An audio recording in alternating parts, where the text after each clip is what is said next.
अस्सलाम वालेकुम dear friends, welcome to the channel जो कि है एपिसोडिक नॉवल स्टोरीज। दीदे मून, इसको लिखा है मिसबा ने और किस्त नंबर है इसकी 3। तुम यहाँ क्या कर रही हो दीदम? तुम जानती हो कि ये निकाह कैसे हुआ और किन हालात में हुआ? मैंने ये निकाह सिर्फ और सिर्फ अपनी फैमिली की इज़्ज़त बचाने की खातिर ही नहीं किया, बल्कि क्या मैं कहूँ, मैंने कभी ख्वाब में भी तुम्हारे साथ निकाह के बारे में नहीं सोचा था। ये सब शाजिर का किया धरा है, उसी की वजह से ये सब हुआ है। इस जलील आदमी की वजह से मुझे कुर्बानी का बकरा बनना पड़ा, वरना मेरी चॉइस तुम ना कभी भी नहीं थी और ना ही कभी हो सकती हो। मामा के बहुत फोर्स करने पर मैंने हामी भरी है और सुबह डाइनिंग हॉल में तुम्हें ये भी मालूम हो जाएगा कि मैं किसे चाहता हूँ।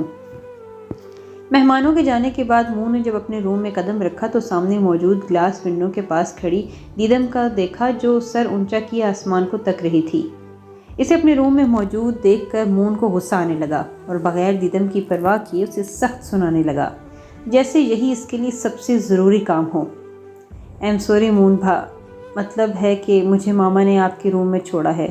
वो पहले ही मुझसे बहुत गुस्सा थी, इसलिए मैं मना नहीं कर पाई। मैं सब जानती हूँ कि क्यों आपने निकाह किया है।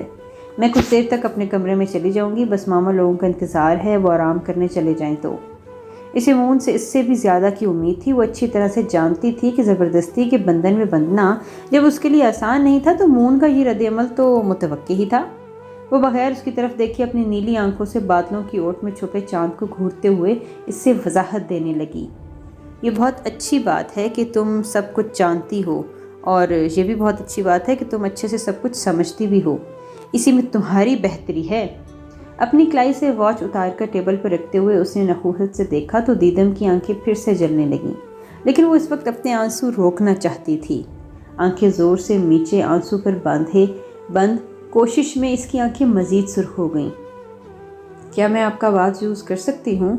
जब इसे लगा कि वो मज़ीद अपने आंसू नहीं रोक सकती तो विंडो के सामने से हटते हुए मून के पास आई और उससे पूछने लगी, श्योर? दीदम की नीली कान सी आंखें आंसू से भरी हुई देखकर वो कदरे नरम पड़ गया। इसे अपने सख्त लहजे पर अफसोस होने लगा। वो कैसे भूल गया था कि दीदम ने भी अपनी ख्वाहिश और मर्ज़ी के साथ इससे निकाह नहीं किया। जैसे वो ज़बरदस्ती इस बंधन में बंधा है, ऐसे ही दीदम भी तो बंधी है। बात जाडोर बंद होने की आवाज़ थी। उसने चौंक कर इधर उधर देखा तो नफ़ी में सर हिलाते दीदम की जगह संभाल ली जहाँ से वो चांद को देख रही थी। I am sorry my beautiful girl, आज अनजाने में ही सही मैं तुमसे बेवफाई कर चुका हूँ, लेकिन मैं मजबूर था। मैं जानता हूँ कि तुम मुझे ज़रूर समझोगी। अब मैं तुम्हें अपनाने में ज़रा देर नहीं लगाऊंगा। सुबह ही मैं घर में सबके से बात करूँगा और जल्दी तुम्हें अपने घर ले आऊँगा। It's my promise dear beautiful Nida. चांद को देखते ही उसके जहन के परों पर एक चेहरा नमूदार हुआ और सेल निकालते हुए वॉलपेपर पर लगी हंसती हुई एक तस्वीर लड़की की देखी और उससे बातें करने लगा। वो लड़की कोई और नहीं, उसकी जान थी, निदा थी।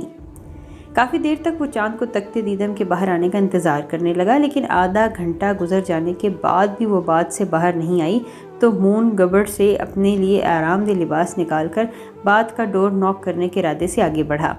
पहली बारी डोर नॉक करने के लिए बढ़ते हाथ से डोर खुलता चला गया। शायद वो लॉक करना भूल गई थी।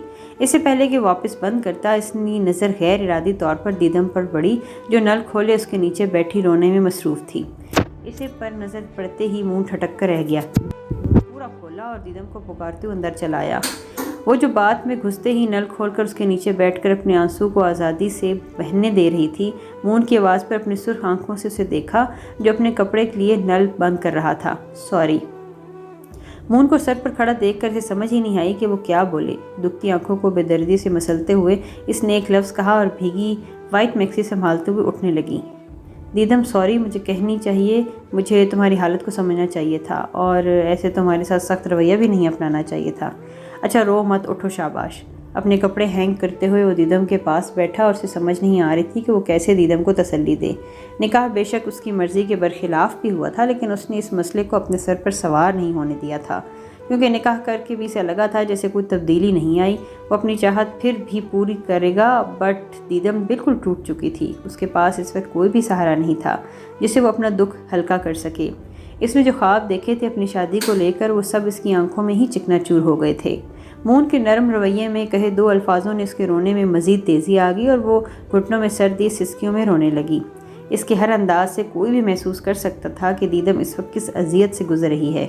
دیدم پلیز کام ڈاؤن، کچھ نہیں ہوا، دیکھو یہ تو بالکل چھوٹی سی بات تھی، تم ایسی پریشان ہو کر اسے اپنے سر پر سوار کرو گی تو یہ بات تمہیں زیادہ ہرٹ کرے گی، ہم مل کر اس بات کا کوئی نہ کوئی حل نکال لیں گے، اوکے چپ ہو جاؤ، شاباش۔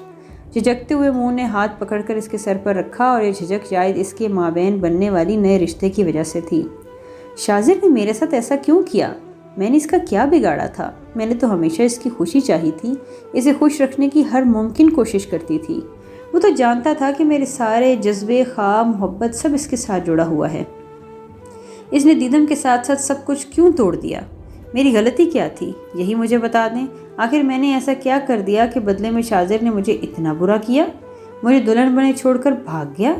آخر کیوں کیا اس نے میرے ساتھ ایسا؟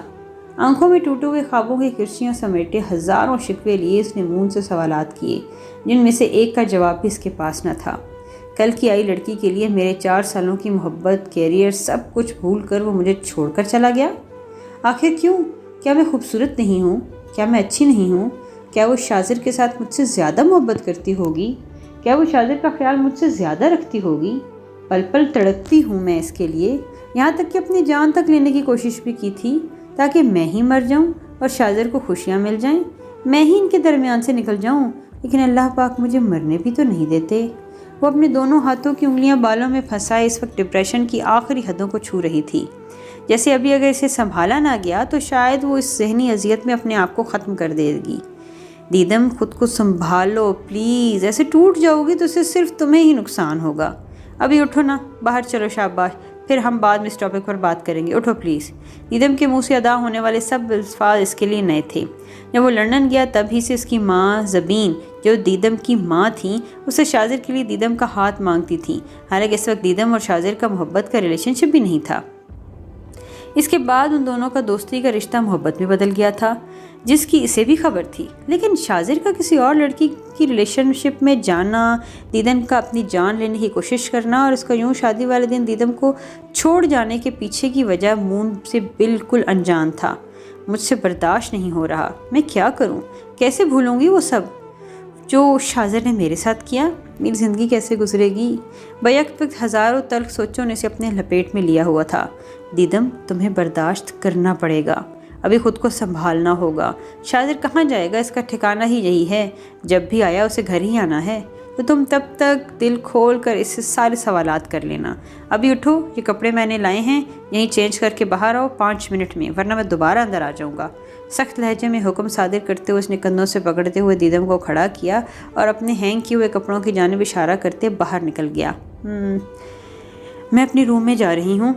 بات لے کر وہ فریش سی باہر آئی تو مون اسی کا انتظار کر رہا تھا۔ اسے دیکھتے ہی وہ بیڈ سے اٹھ کھڑا ہوا۔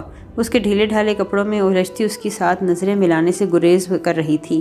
ابھی سب نیچے ہیں ہال میں، ادھر ہی آرام کرو میرے بیڈ پر، میں کہیں اور سو جاؤں گا، آ جاؤ، صبح اپنے کمرے میں چلی جانا۔ دیدم کے سائڈ سے گزرتے ہوئے وہ مرر کے سامنے کھڑا ہو گیا تاکہ وہ کمفرٹیبل محسوس کرے اور آرام سے سو جائے۔ میں صبح ہی اپنے کمرے میں چلی جاؤں گی، آپ جس کو چاہتے ہیں آپ اپنی مرضی سے اپنی زندگی گزار سکتے ہیں، میں کبھی بھی آپ کے راستے کا کانٹا نہیں بنوں گی، میری طرف سے آپ بالکل بے فکر رہیں۔ بات لینے کے بعد وہ کچھ ریلیکس ہوئی تو مون کو اپنی فکر سے آزاد کرنے لگی جو تھی ہی نہیں۔ بہت اہم بات، میں نے اپنے پیج کا نام چینج کر کے مسپر